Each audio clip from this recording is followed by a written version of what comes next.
बिस्मिल्लाहिर्रहमानिर्रहीम। Dear students, अस्सलाम वालेकुम। मैं हूं प्रोफेसर मोहम्मद अमीन। बेटा, आज हमने यूएचएस का यूनिट स्टार्ट करना है, यूनिट नंबर 2। ये इस लिहाज से भी इम्पोर्टेंट है बेटा कि इसमें से न्यूमेरिकल भी पिक होते हैं, इसमें से कॉन्सेप्चुअल क्वेश्चन भी पिक होते हैं और इंफॉर्मेशन बेस्ड सिंपल क्वेश्चन भी आ सकते हैं। 2 to 3 क्वेश्चन जो हैं यहाँ से पिक होते हैं। As far as numerical is concerned, उसमें से बेटा उस पोर्शन से डरना नहीं है। बहुत सारे स्टूडेंट्स जो हैं वो बहुत ज़्यादा जो है वो उनका फियर होता है कि ये जो न्यूमेरिकल पोर्शन है ख़ास तौर पर वो जो है वो उसको सॉल्व नहीं कर पाते। बेटा, इस डर को दूर करने का एक ही तरीका है कि आप प्रैक्टिस करें, चीज़ों को अंडरस्टैंड करें और जो आपके पास जो प्रैक्टिस बुक है उसमें से जो भी कॉन्सेप्ट है उससे रिलेटेड जो न्यूमेरिकल आ रहे होते हैं उसको सॉल्व करें। As far as the use of calculator is concern, तो इसमें से बेटा हमने कैलकुलेटर तो यूज़ नहीं करना। सो मैनुअल कैलकुलेशंस करना सीखनी है, उसके कुछ शॉर्टकट्स भी हम आपको बताएंगे और आपने जो है with the time and practice जो है वो आप इंशाल्लाह इसको ओवरकम कर सकते हैं फियर को। स्टार्ट करते हैं यूनिट 2।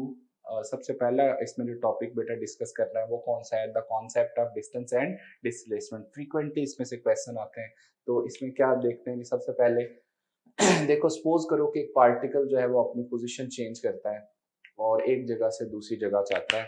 तो लेट्स से कि पॉइंट ए से पॉइंट बी जो है वो पार्टिकल मूव कर जाता है, इस बात को वो फॉलो करता है। हमने इसकी ना पोजीशन बतानी है कि चेंज, उसने जो पोजीशन चेंज की है, लेट्स से कि ये इसका पोजीशन वेक्टर r1 है, ये इसका पोजीशन वेक्टर r2 है। So the change in position from initial to final position जो है, इसको बेटा हम क्या नाम दे देते हैं? डिस्प्लेसमेंट। लेकिन जो एक्चुअल पाथ उसने कवर किया है, एक्चुअल पाथ जो, उसको हम नाम क्या दे देते हैं? डिस्टेंस। सो डिस्प्लेसमेंट जो है वो यहाँ पर हम कहेंगे r2 माइनस r1। जबकि आप देखो इसमें डिस्टेंस और डिस्प्लेसमेंट में जो डिफरेंस है वो आपको क्लियर होना चाहिए, उसका कॉन्सेप्ट क्लियर होना चाहिए, क्योंकि इससे रिलेटेड बेसिक क्वेश्चन भी पूछे जा सकते हैं। फॉर एग्जांपल, सबसे पहले बारी बारी डिस्कस करते जाते हैं। बेटा, डिस्प्लेसमेंट जो है ये जो है वो कौन सी क्वांटिटी है? ये वेक्टर क्वांटिटी है। डिस्प्लेसमेंट जो है ये एक वेक्टर क्वांटिटी है, जबकि वेयर एज स्केलर जो है यहाँ पर जो डिस्टेंस है उसको हम कहते हैं कि ये जो है वो कौन सी क्वांटिटी है? ये स्केलर क्वांटिटी। सो यहाँ पर बेटा डिस्प्लेसमेंट जो है ये वेक्टर क्वांटिटी है और डिस्टेंस जो है वो स्केलर क्वांटिटी है।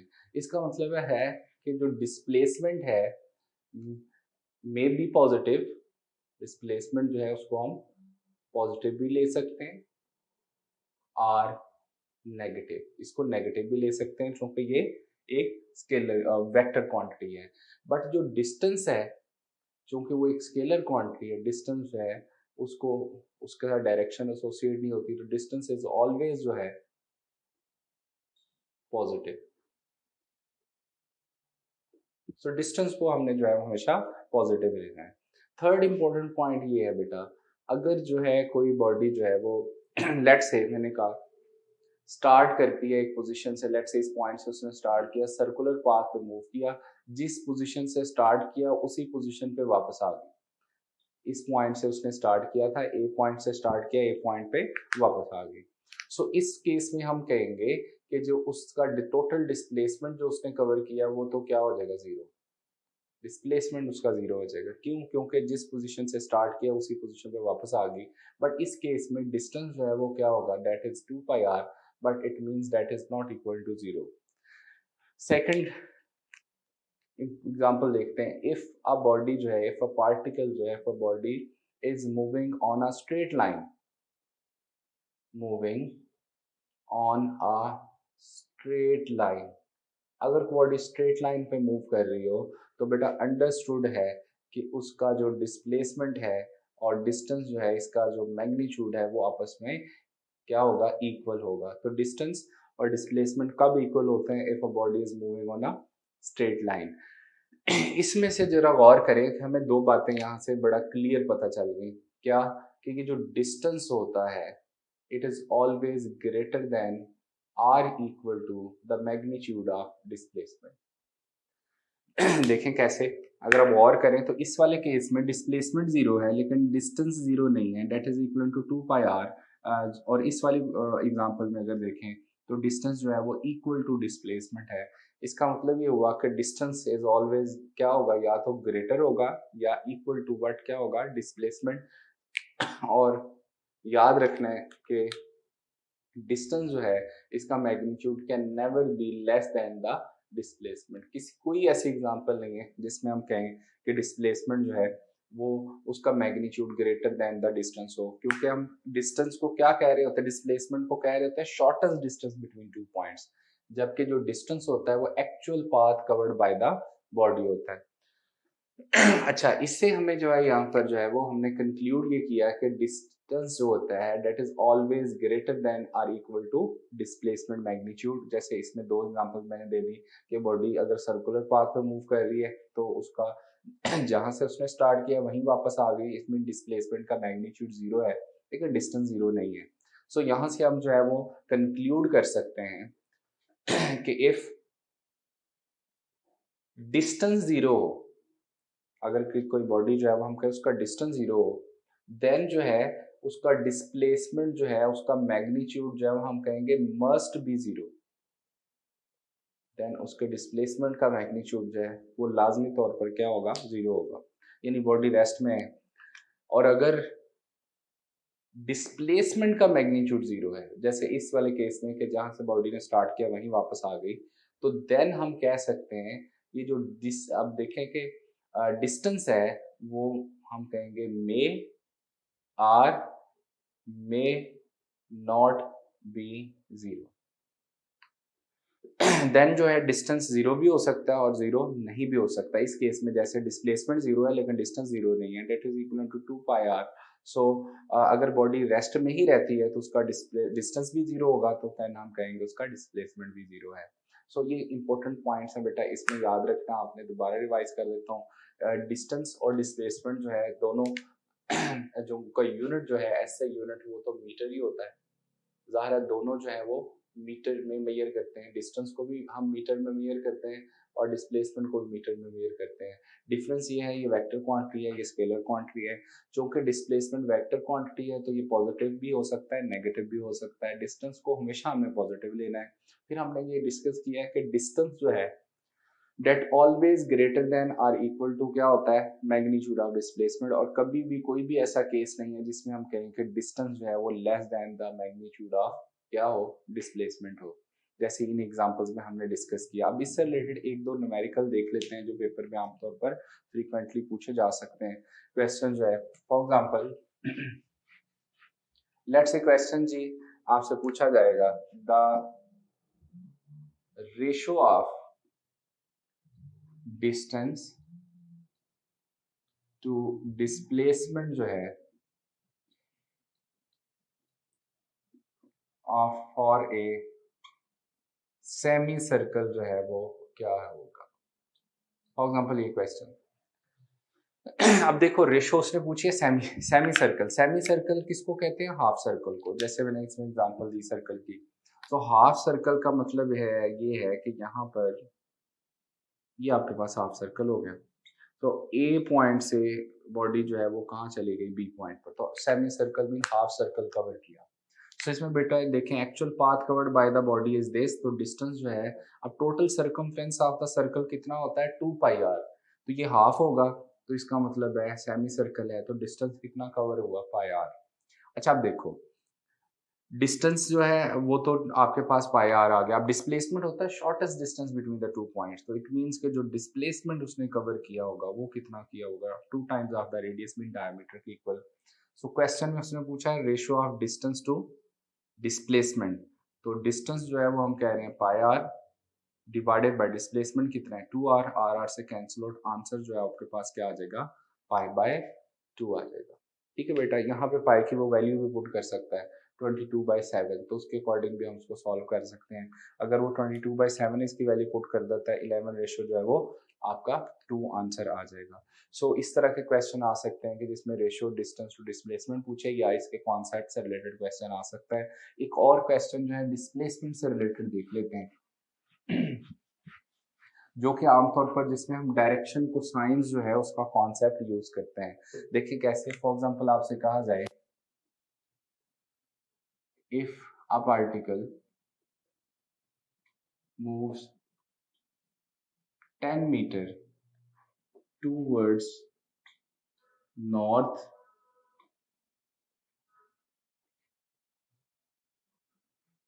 then जो है 7 meter towards east, then and let's say 5 meter towards, या इसमें हम कह लेते हैं 6 meter towards west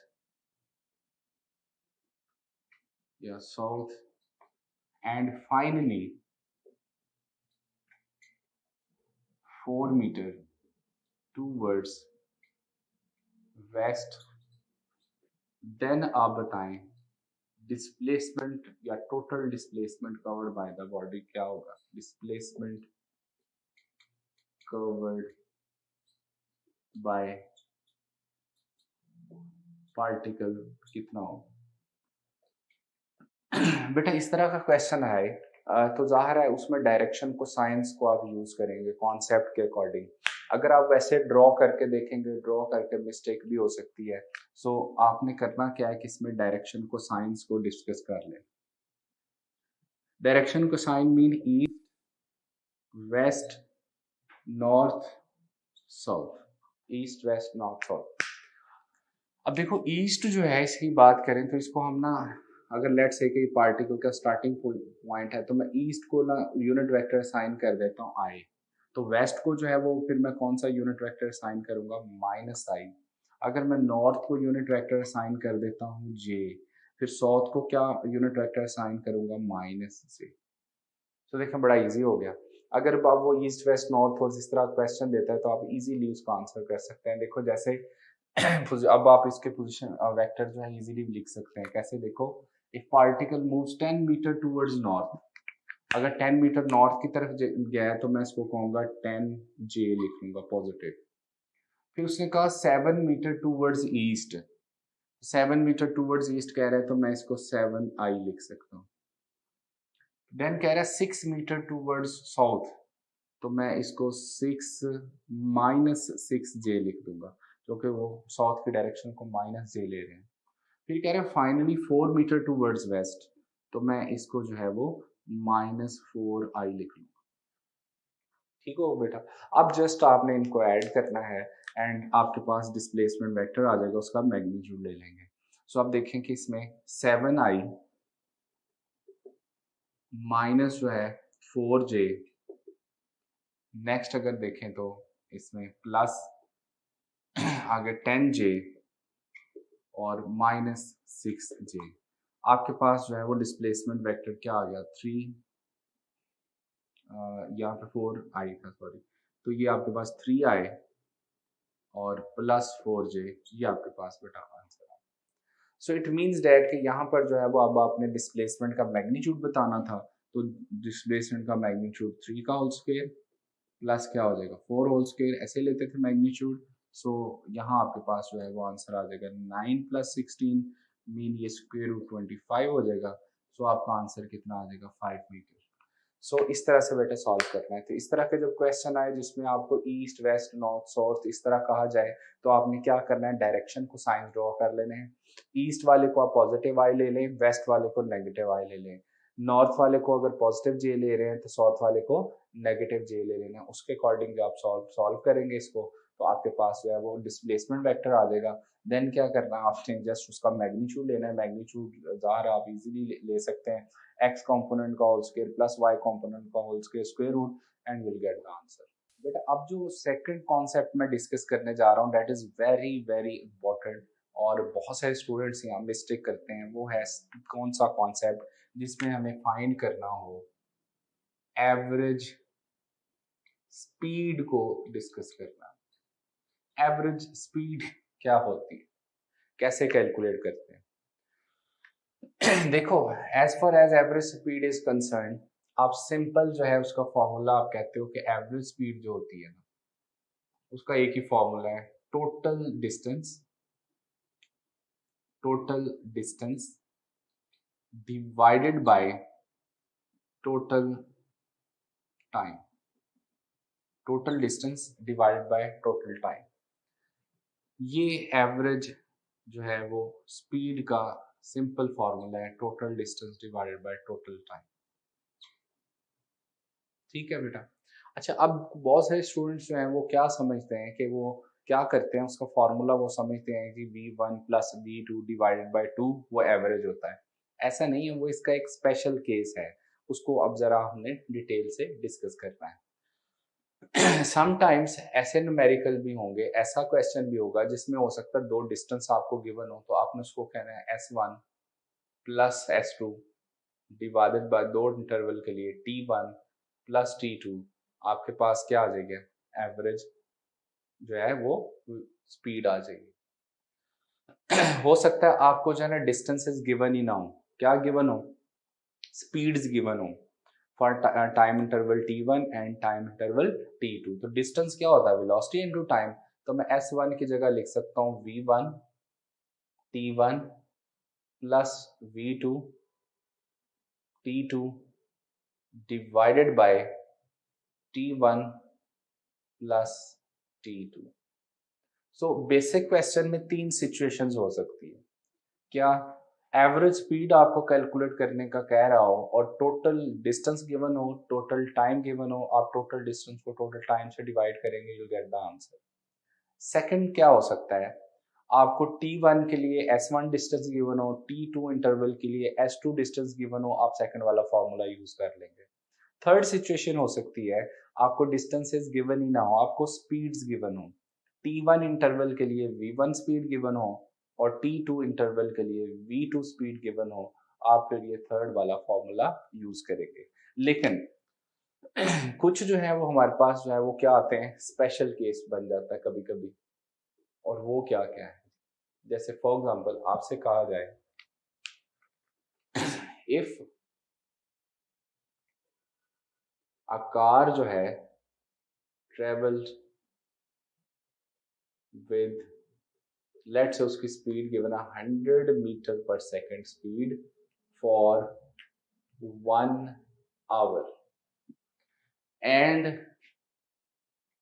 it traveled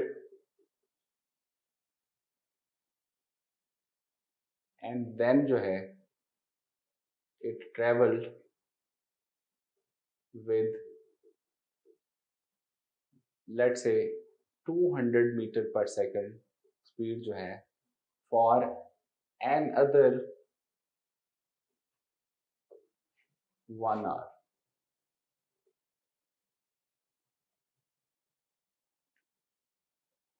ठीक है जी, आपसे कहा जाए ये बताएं कि इट्स एवरेज स्पीड जो है वो क्या होगी, ये क्वेश्चन है और ऑप्शंस गिवन है। ठीक है जी, एक तो क्वेश्चन ये हो सकता है। सेकंड क्वेश्चन जो है वो लेट से आपसे कहा जाए इफ अ कार जो है travelled from Lahore to, let's say वो कहे जी Islamabad with 100 meter per second and then it returned to returns back returned back with 200 metre per second की स्पीड से, तो ये बताएं देन इट्स एवरेज स्पीड क्या होगी। तो देखें बेटा, ये दो आपके स्पेशल केस हैं। पहली बात तो मैंने बताई कि एवरेज स्पीड का फॉर्मूला जो है वो किसी सिचुएशन में भी चेंज नहीं होना, वो हमेशा total distance over total time होता है। अब जिस तरह की वैल्यूज गिवन हो उसके अकॉर्डिंग आप आंसर दे रहे होते हो। जैसे अगर total distance over total time given है, फर्स्ट फार्मूला यूज हो गया। अगर t1 के लिए s1 डिस्टेंस गिवन है, t2 के लिए s2 डिस्टेंस गिवन है, सेकंड फार्मूला यूज हो गया। अगर आपको जो है वो स्पीड्स गिवन है टाइम इंटरवल के लिए v1 v2, तो आप थर्ड वाला फार्मूला यूज करेंगे। लेकिन ये दो सिचुएशंस क्या हैं, स्पेशल केस क्यों है नंबर 1 जी। ये स्पेशल केस इसलिए है कि इसमें 1 आवर, फिर उसने कहा फॉर फर्दर जो है वो for another 1 hour. What does it mean कि यहाँ पर इस वाले केस में टाइम इंटरवल सेम है, t1 इज इक्वल टू क्या है, t2।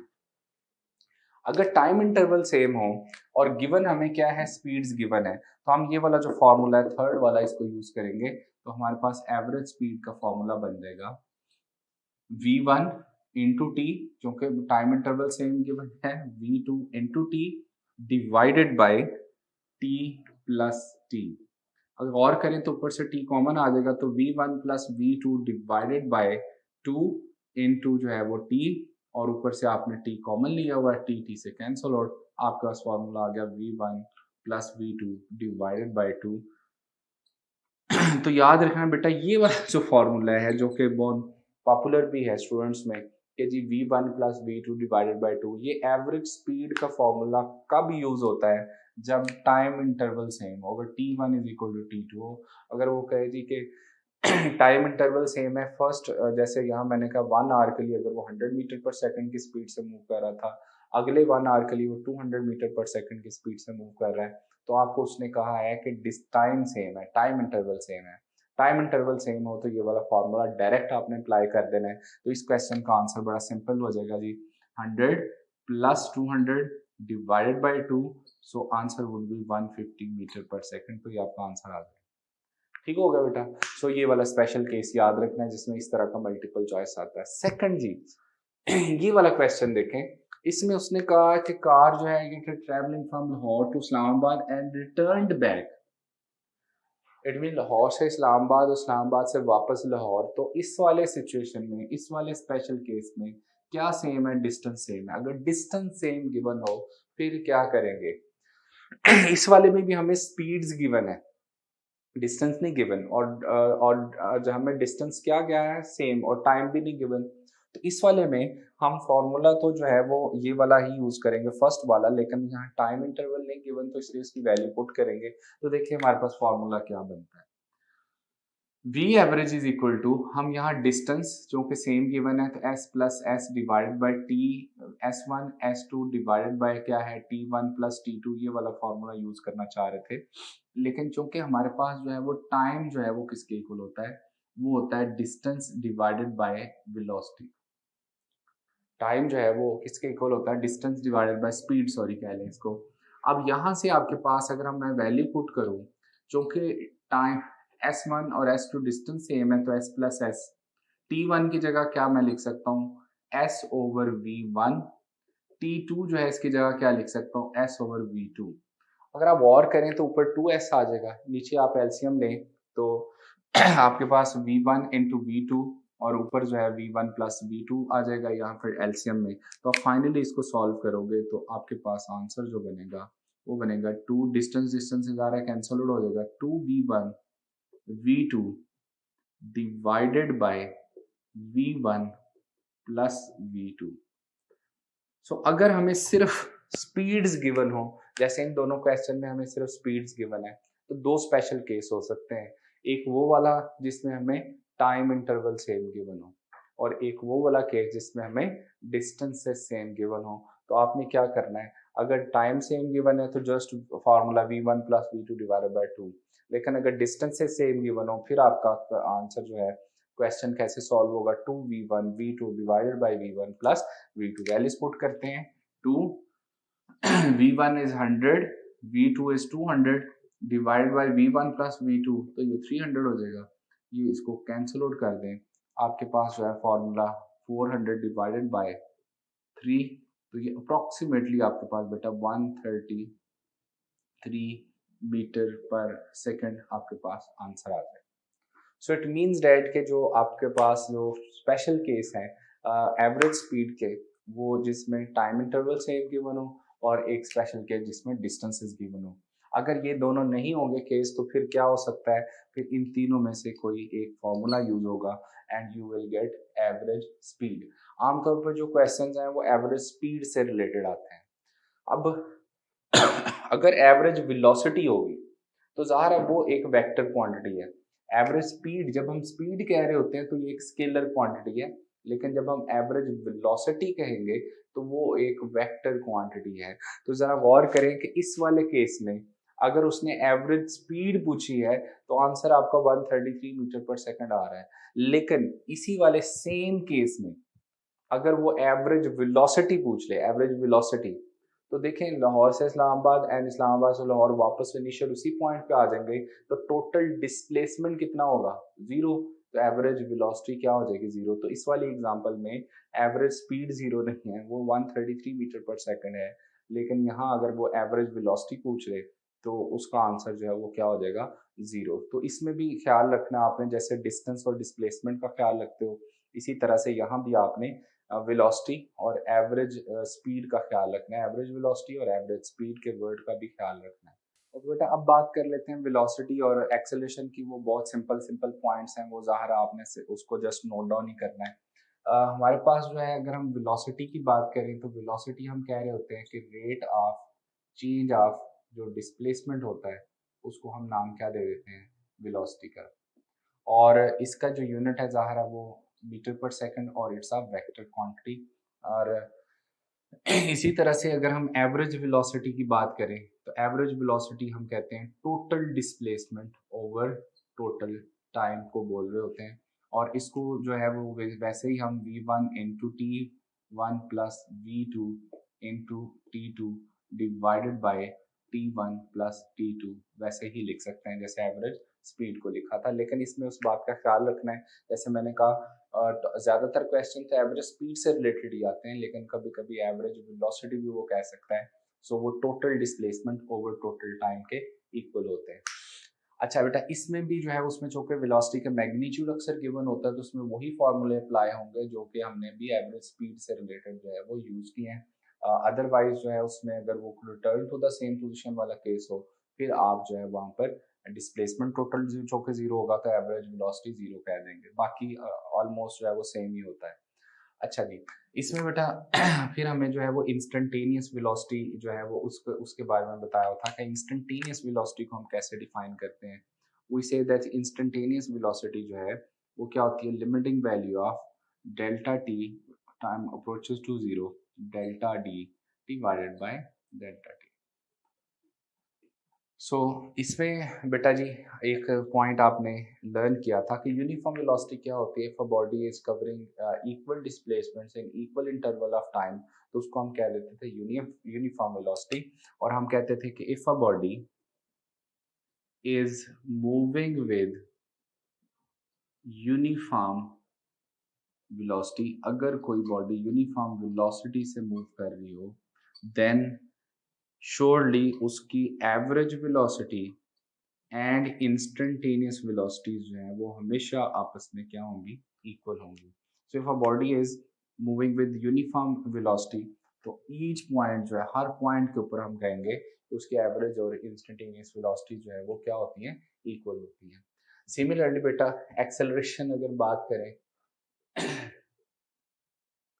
सो एक्सेलरेशन जो है वो हम कहते हैं कि ये जो है वो बेटा rate of change of velocity जो है उसको हम नाम दे देते हैं एक्सेलरेशन। इसका ऐसे यूनिट जो है वो मीटर पर सेकंड स्क्वायर। ये भी एक वेक्टर क्वांटिटी है। इसी तरह से बेटा हम इसका एवरेज एक्सेलरेशन भी कह सकते हैं। एवरेज एक्सेलरेशन क्या होता है? Total change in velocity, total velocity divided by total time. और इसको भी हम जो है वो लिख सकते हैं जैसे कि हमने अगर बात करें इसकी a1 t1 plus a2 t2, अगर ये दो इंटरवल के लिए गिवन होंगे, सो प्लस t1 प्लस क्या हो जाएगा? t2। इस फॉर्म में इसको लिखा जा सकता है। इसी तरह से इंस्टेंटेनियस एक्सेलरेशन की बात करें तो वो हमारे पास जो है वो क्या होता था? Limiting value of delta t approaches to zero. इसमें हम कहते थे कि change in velocity over time. So the acceleration of a body at any instant of time is instantaneous acceleration। velocity of the body at any instant of time जो उसको क्या कहते हैं? instantaneous velocity या उसके limiting value ले लेते हैं।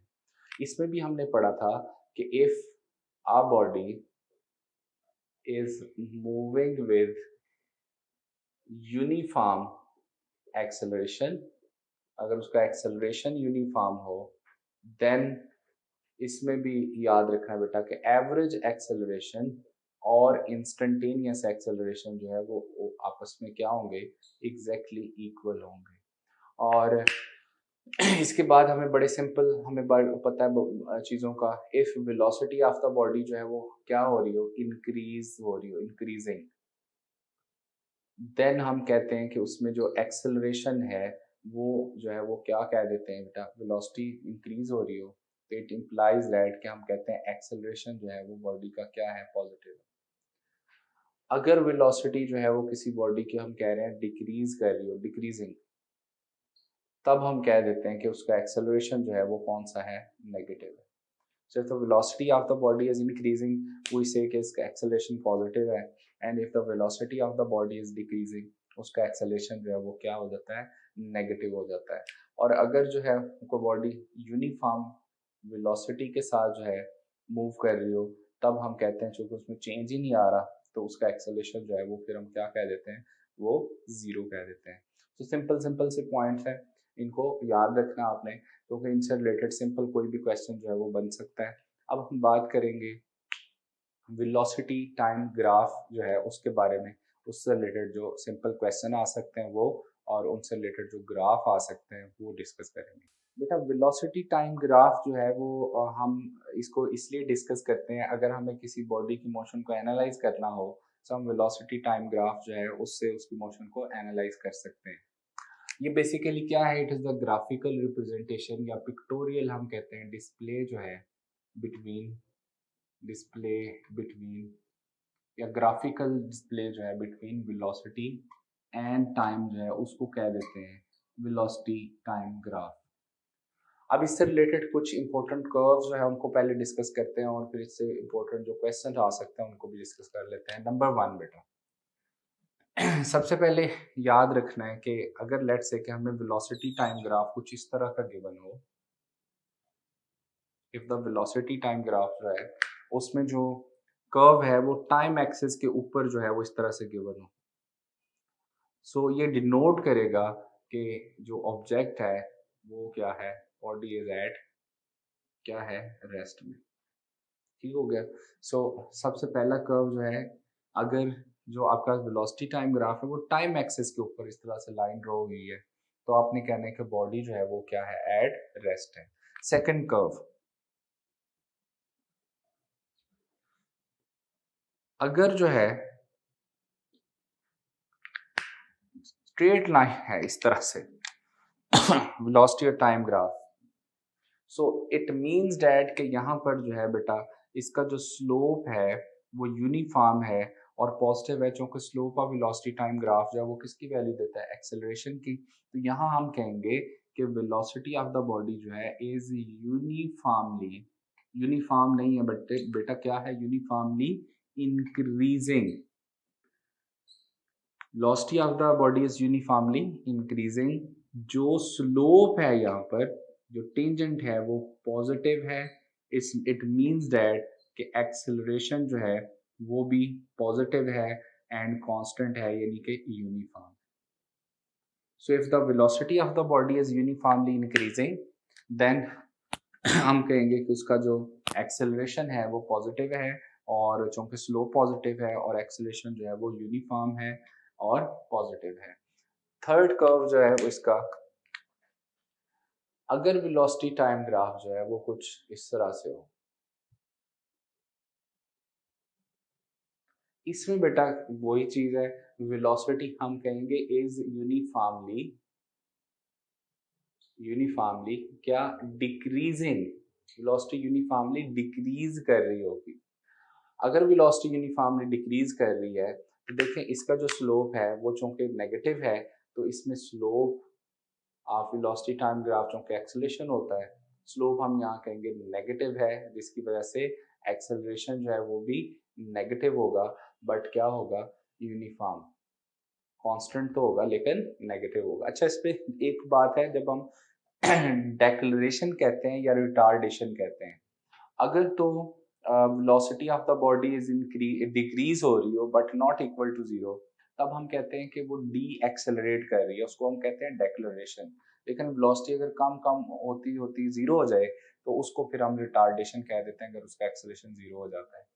सो अब देखो नेक्स्ट जो है इसमें वेलोसिटी जो है वो इसके यूनिफॉर्मली हम कह रहे हैं इस ग्राफ में क्या है, डिक्रीज कर रही है। नेक्स्ट इंपॉर्टेंट कर्व जो है बेटा, अगर जो है वेलोसिटी टाइम ग्राफ जो है पैरेलल टू टाइम एक्सिस हो, इस वाले में देखें वो कह रहा है वेलोसिटी टाइम ग्राफ जो है अगर पैरेलल टू टाइम एक्सिस हो, अक्सर आपको इस तरह से लिखा नजर आएगा। तो वेलोसिटी टाइम ग्राफ अगर पैरेलल टू टाइम एक्सिस है देन हम कहेंगे कि यहाँ वेलोसिटी उसकी क्या है, कांस्टेंट है, यूनिफॉर्म है। अगर वेलोसिटी यूनिफॉर्म है तो उसका स्लोप जीरो है, यहाँ पर स्लोप जीरो है तो एक्सेलरेशन भी इसका मतलब क्या है, जीरो है। सो याद ये रखना आपने कि अगर जो है कोई आपको जब भी कहा जाए कि वेलोसिटी टाइम ग्राफ जो है वो पैरेलल टू टाइम एक्सिस है तो उस सूरत में हम कहेंगे वेलोसिटी यूनिफॉर्म है, स्लोप जीरो और एक्सेलरेशन भी क्या हो जाएगा, जीरो हो जाएगा। एक इंपॉर्टेंट बात बेटा याद रखनी है, very very important, velocity time graph जो है can never be perpendicular to, parallel हो सकता है टाइम एक्सिस के, perpendicular to time axis। क्यों? since it represents जो है represents infinite acceleration जो कि possible नहीं है। so velocity time graph can never be perpendicular to time axis, parallel हो सकता है। नेक्स्ट बेटा जो आपने कर्व याद रखना है वो इस तरह का हो सकता है जिसमें आपसे कहा जाए कि वेलोसिटी टाइम ग्राफ है और इस तरह का है। ये वाला जो कर्व है इसमें वेलोसिटी नॉन यूनिफॉर्मली इंक्रीज कर रही है तो हम कहेंगे कि ये इंक्रीजिंग एक्सेलरेशन का कर्व है, ये इंक्रीजिंग एक्सेलरेशन को रिप्रेजेंट कर रहा है जो कि वेलोसिटी जो है ये नॉन यूनिफॉर्मली इंक्रीज कर रही है। ये वाला कर्व बेटा इस तरह का अगर कर्व आता है वेलोसिटी टाइम ग्राफ में जिसमें वेलोसिटी इंक्रीज करते करते यूनिफॉर्म हो गई है, अब देखें जिस पॉइंट पे वेलोसिटी इंक्रीज करते करते करते यूनिफॉर्म हो गई है इट मींस कि यहाँ पर जाके एक्सेलरेशन क्या हो गया, जीरो। सो वेलोसिटी इस तरह से चेंज हुई है कि वो इंक्रीज करते करते यूनिफॉर्म हो गई, मीन कि इस पॉइंट पर आके वेलोसिटी कांस्टेंट है, एक्सेलरेशन जीरो हो गया। तो ये वाला जो कर्व है ये डिक्रीजिंग एक्सेलरेशन को रिप्रेजेंट करेगा, डिक्रीजिंग एक्सेलरेशन को रिप्रेजेंट करेगा। सो इस तरह के बेटा कर्व जो है वो आपको अच्छे से एनालाइज करना आना चाहिए। अगर तो लाइन जो है वो टाइम एक्सिस के ऊपर है हम कहेंगे बॉडी इज एट रेस्ट, अगर जो है वो स्ट्रेट लाइन है तो हम कहेंगे वेलोसिटी यूनिफॉर्मली इंक्रीज कर रही है, स्लोप पॉजिटिव है और एक्सेलरेशन भी पॉजिटिव है बट यूनिफॉर्म है। अगर जो है वो वेलोसिटी यूनिफॉर्मली डिक्रीज कर रही है, स्लोप नेगेटिव है और एक्सेलरेशन नेगेटिव यानी यूनिफॉर्म है। अगर velocity time graph parallel to time axis हो हम कहते हैं कि उसका जो वेलोसिटी चूंकि यूनिफॉर्म है एक्सेलरेशन जीरो हो जाएगा, स्लोप भी जीरो हो जाएगा। और इसी तरह से इंक्रीजिंग एक्सेलरेशन डिक्रीजिंग एक्सेलरेशन का कर्व अच्छे से याद होना चाहिए और याद ये रखना है कि velocity time graph can never B perpendicular to time axis because it represents infinite acceleration जो कि finite forces के केस में पॉसिबल नहीं है। अच्छा बेटा वेलोसिटी टाइम ग्राफ से रिलेटेड ना दो इंपॉर्टेंट क्वेश्चन आते होते हैं। नंबर वन जो है इसके दो कॉन्सेप्ट है। नंबर वन जो है कहते हैं जी slope of velocity time graph जो है gives what acceleration, gives acceleration of the body. ठीक हो गया। अब इसमें देखो बेटा क्वेश्चन भी आ सकते हैं, जैसे मैं पहले ना आपको एक बात बता दूं कि लेट से जी हमारे पास ये वेलोसिटी टाइम ग्राफ है। सो इसका जो स्लोप है वो अगर लेट से कि ये स्ट्रेट लाइन है तो आप इसका स्लोप कैलकुलेट करोगे कि ये आपके पास जो है वो स्लोप कहते हैं हम टेंजेंट थीटा को, अगर ये थीटा है तो ये आपका हो जाएगा चेंज इन वेलोसिटी, ये हो जाएगा चेंज इन टाइम। तो यहाँ से एक्सेलरेशन यानी कि स्लोप आपके पास delta v over delta t किसके इक्वल होगा, टेंजेंट थीटा। सो अगर तो स्ट्रेट लाइन हो तो उसमें हम कह रहे होते हैं स्लोप, तो ये आपको जो है वो किसकी वैल्यू दे रहा होता है, ये एवरेज एक्सेलरेशन की वैल्यू दे रहा होता है। और हमने पढ़ा है कि अब देखें इसमें जो है वो अगर आपके पास कर्व लाइन हो, इस केस में कर्व लाइन हो मतलब वेलोसिटी टाइम ग्राफ है और उसमें कर्व लाइन है तो आप किसी भी पॉइंट के ऊपर जब टेंजेंट ड्रॉ करते हो तो वो आपको जो है वो स्लोप की वैल्यू दे रहा होता है थीटा। इस केस में जो है वो आपके पास इंस्टेंटेनियस एक्सेलरेशन आएगा, सो ये आपको इंस्टेंटेनियस एक्सेलरेशन की वैल्यू देगा। इसको हम कहते हैं टेंजेंट या स्लोप, इसको हम कह रहे होते हैं कि ये आप स्लोप कैलकुलेट कर रहे हैं। सो अगर कर्व लाइन हो तो आप किसी एक पॉइंट के ऊपर टेंजेंट ले रहे होते हैं और वो इंस्टेंटेनियस एक्सेलरेशन की वैल्यू देता है। और यहाँ पर जो है वो आप अगर जो स्ट्रेट लाइन है तो उसका आप स्लोप कैलकुलेट कर लें तो वो आपको एवरेज एक्सेलरेशन की वैल्यू दे रहा होता है।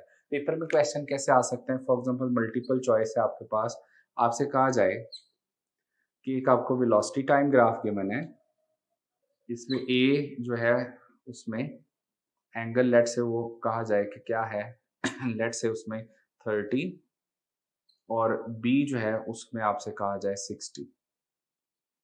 ठीक है जी। सो अब इसमें आपसे कहा जाए ये बताएं कि then ratio of acceleration of body A to that of B जो है वो क्या होगी।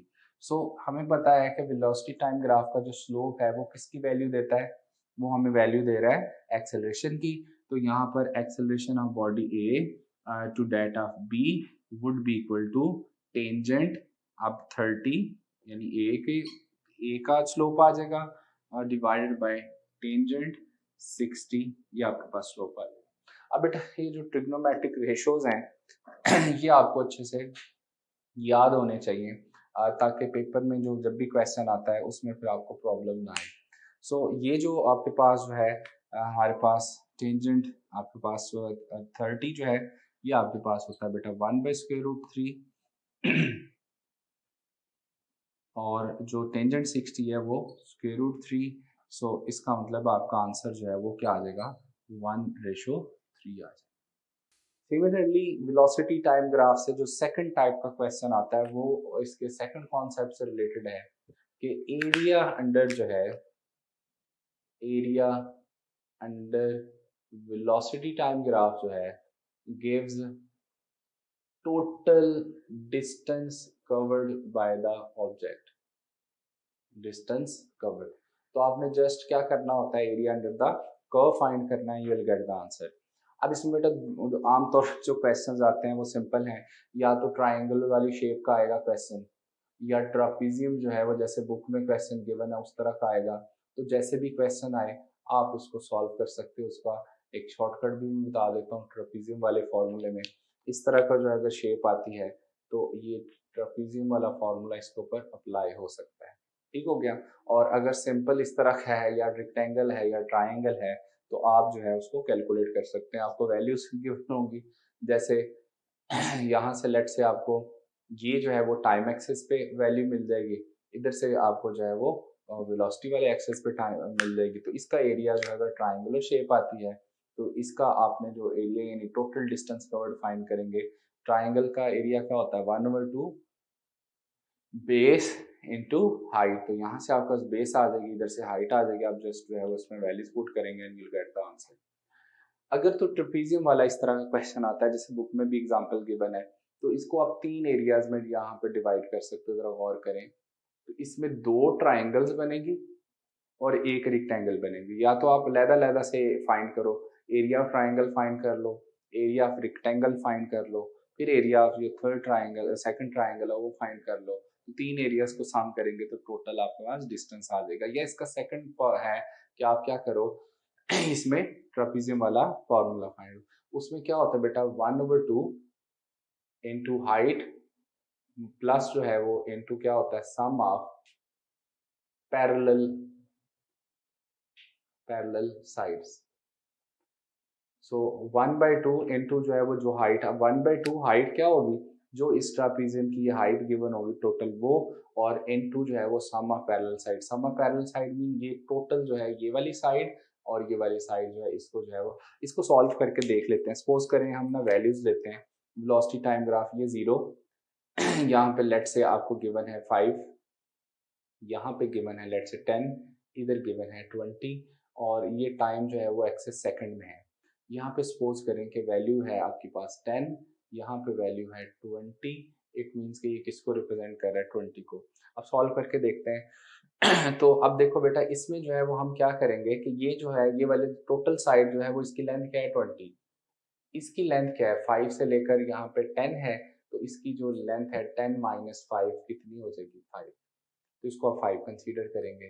ठीक है जी। अब इसको जो है वो लेट्स से कि ये वाली जो ट्राइंगल है इसका एरिया फाइंड करें, इस रेक्टेंगल का एरिया फाइंड करें, इसका फाइंड करें, आप मल्टीप्लाई करेंगे आंसर आएगी। या फिर 1/2 हाइट इसकी बेटा कितनी है 5 multiply by sum of parallel sides, ये वाली साइड जो है ये कितनी है टोटल, ये 20 है और ये कितनी है 5 है, तो टोटल कितनी होगी 25। इट मीन्स कि आपके पास जो है ये यहाँ से आंसर आ जाएगा। अब वट एवर इसको जो है वो 125 डिवाइडेड बाई 2 कर लें, या आपके पास ये अप्रॉक्सीमेटली जो है वो 63.5 जो है या आंसर आ जाएगा। ठीक है बेटा। सो इस तरह का जो है वो आपके पास जो है वो कैलकुलेशन आएगी। या फिर आप क्या करो, पहले इस वाली ट्राइंगल जो है इसका एरिया फाइंड कर लें, फिर आप इस रेक्टेंगल का एरिया फाइंड करें, फिर इस वाली ट्राइंगल का एरिया फाइंड करें और तीनों को सम करेंगे, तब भी आपका आंसर जो है वो यही सेम आंसर आएगा। सो डिफरेंट वैल्यूज के साथ आप इसको सॉल्व कर सकते हो। तो आपके पास जो ट्रेपीजियम का फार्मूला होता है वो क्या होता है 1/2 height of the trapezium multiply by sum of parallel sides जो है, तो इसको भी सॉल्व कर सकते हैं। बेटा बुक में फॉर योर इन्फॉर्मेशन में एक इम्पोर्टेंट इन्फॉर्मेशन गिवन है, उसको नोट डाउन कर लीजिएगा। If a ball is throne vertically thrown upward, ball is thrown vertically upward, तो इसका ना डिस्प्लेसमेंट का ग्राफ क्या बनता है और वेलोसिटी टाइम ग्राफ क्या बनता है। बुक देखेंगे तो उसमें आपको इंफॉर्मेशन में गिवन है इसका जो डिस्प्लेसमेंट टाइम ग्राफ है that will be equal to parabola. So इसका जो डिस्प्लेसमेंट टाइम ग्राफ है वो आपके पास पैराबोला की फॉर्म में आएगा। सो ये जो है वो मैक्सिमम हाइट को अचीव करेगा, देन वापस जो है वो रिटर्न होके अर्थ ग्राउंड पे वापस आ जाएगा। सिर्फ इसी तरह से अगर इसका वेलोसिटी टाइम ग्राफ देखें, if a ball is thrown vertically upward, तो इसका जो वेलोसिटी टाइम ग्राफ है वो कुछ इस तरह से होगा, that will be a straight line. तो ये वाला जो है बेटा इसका वेलोसिटी टाइम ग्राफ बनेगा। अब जरा देखें कि इसमें ये तो है तो स्ट्रेट लाइन है, लेकिन यहाँ पर गौर करें तो ये अपवर्ड के लिए देखें, पहले आपने अपवर्ड उसको थ्रो किया तो वेलोसिटी उसकी कम होते होते होते हाईएस्ट पॉइंट पे क्या हो जाएगी 0, तो ये अपवर्ड के लिए।